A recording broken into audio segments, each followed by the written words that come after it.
Hi everybody, and thanks for tuning in to this week's yoga video. Today we're going to practice how to fall out of various arm balances. This is on request. Somebody had mentioned it, I think, on our forum, which is forum.yogabycandace.com. It's where a lot of people come together and just chat about all things related to yoga. There's a great little community over there. And anyway, somebody asked specifically for forearm stand, and I thought, let's do headstand, forearm stand, and handstand. So when you're ready, have a seat on the mat and let's get started.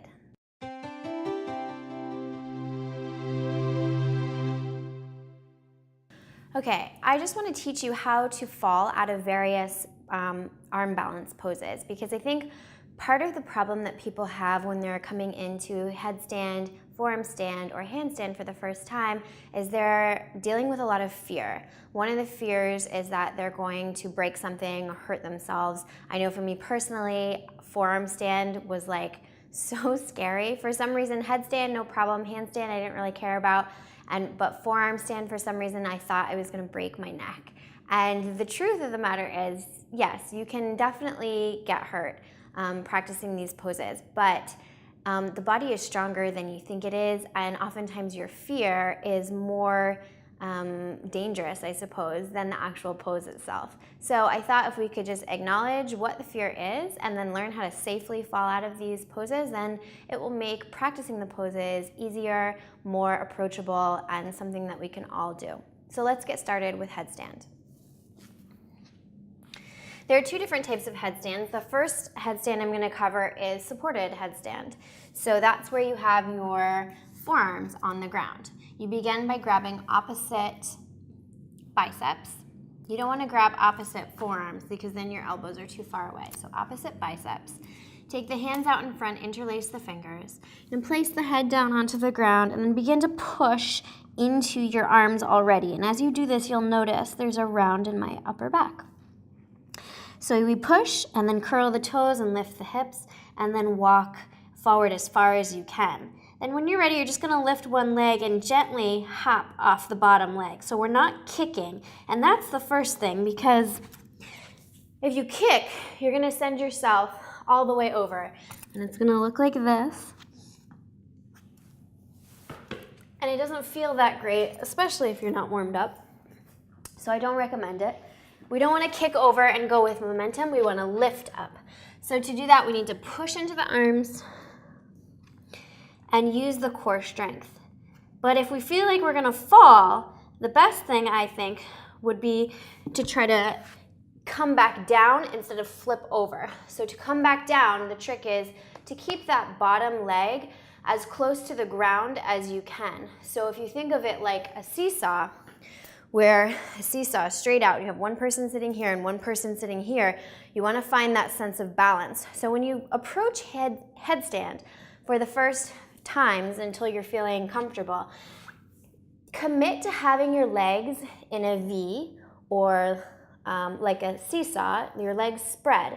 It's still a headstand. It may not be the headstand with the legs all the way up to the sky, but it's still a headstand. And once you find that sense of balance, you'll be able to slowly bring your legs up.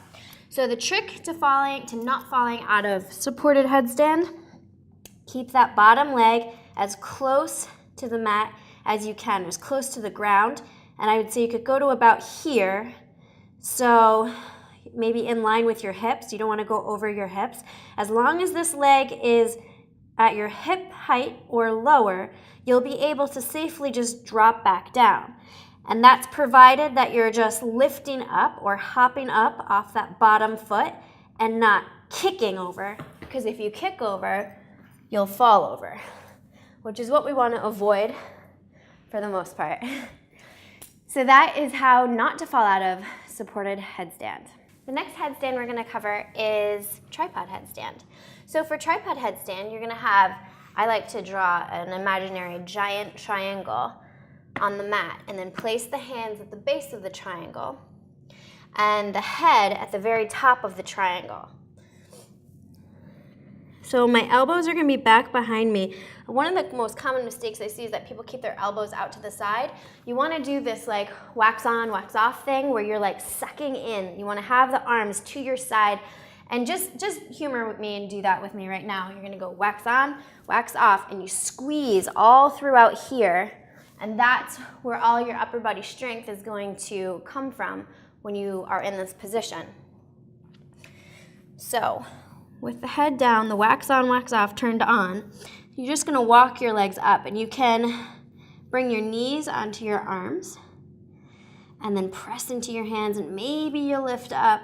Maybe you'll just be here. I think one of the things about falling is, again, it comes back to not moving with momentum. So not having one leg straight in the air and kicking over, you will for sure flip over that way.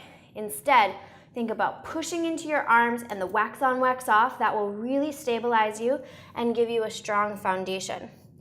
So you have, again, the arms are turned on with the wax on, wax off. You can bring your knee on one arm and then the knee on the other arm. Or you can lift one leg and, like we did before, just a gentle hop off that bottom leg, but you're really pushing into your hands and into your head. And that will prevent you from falling because there's nowhere to really fall. You're not going to flip over because you're not kicking over, and you're stable with that tripod, so you won't be wobbling side to side. The next pose that we're going to cover is forearm stand. So for forearm stand, you sit up the same way, just like just like supported headstand. The first one we did with the arms down and the head down. This time you're just going to keep the hands out in front of you. Some people like to place their hands here. That doesn't feel great from my shoulders, so I personally like to do it like this, but however you like to do it is fine.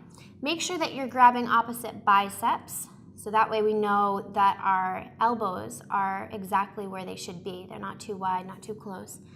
Hands out in front in whichever way you choose, and then already begin to push into the ground. And as you do this, your upper back will round, and then you'll know that you have a solid, stable foundation.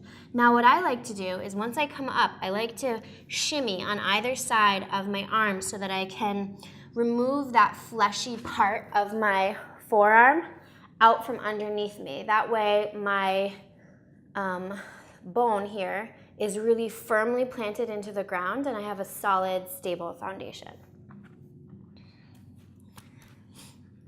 From here, press and round, curl the toes, look down between your arms and walk as far forward as you can. Then lift one leg, spread the toes, and just a little hop off that bottom foot. Little hop, you're not kicking, little hop. Keep the legs in a V until you find your balance, and then you can bring your leg up. Now, the trick to not falling is, again, to be moving with moving with a lot of intention. So you're not kicking over like we talked about for supported headstand. You're doing a little hop off that bottom leg, and your other leg is reaching up to the sky. You're using your core strength to just lift up instead of kicking up. Because we never kick up, you kick over, which is what you don't want because you don't want to fall. Now, that's how to prevent falling over. If you do need to fall over, you'll just kick over and go into a very deep back bend, which is not recommended.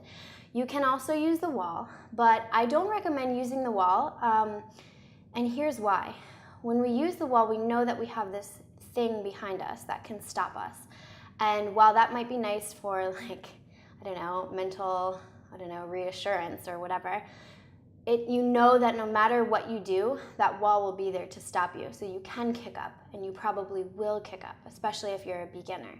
So what I like to do instead is have someone behind me to help me press up. So what I will have them do is stand here. This would work better if I had someone in the office with me today to help show you, but they would just stand here, put their arm like this, and then I would put my bottom leg, the leg that I would jump off of, I'd put my bottom leg into their arm, and they wouldn't do anything. They'd just stand here while I press with my leg to lift myself up. That's how I would do it if you want to have a spotter. Otherwise, trust yourself and see what happens. I always suggest that you work on forearm stand after you have a very solid supported headstand. If you can get in supported headstand, the one with your head on the ground and the forearms down as well, if you can get into that seamlessly and very slowly and mindfully, then you're probably ready to try forearm stand. So if you're going to fall out of forearm stand, then you know that maybe you're not approaching it in the best possible way. If you're falling over, that means that you're kicking over.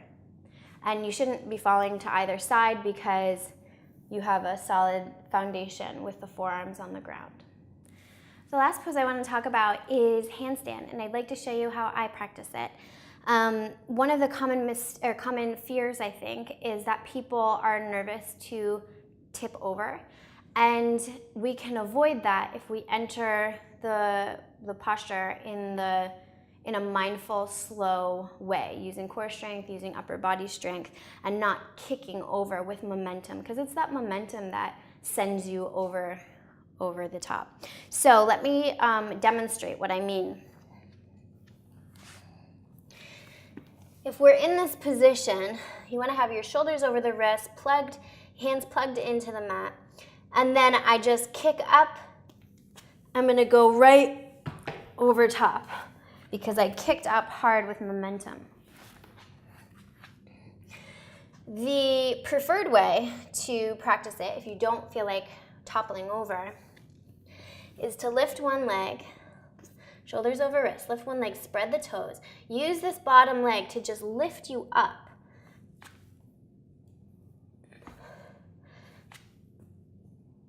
And that's how you can just play with getting into it.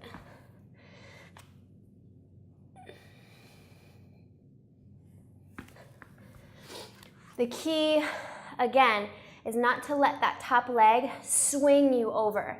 Instead, you just want to have it lifted up, hold it there, and then hop off that bottom leg to just give you a little bit of height as you find your balance, as you bring your pelvis over your head to help find the balance. I'll demonstrate it once more.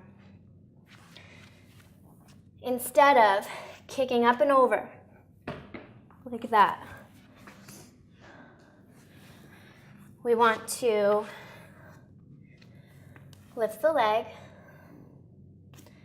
shoulders over wrist, lift the leg, spread the toes, little hop off the bottom leg.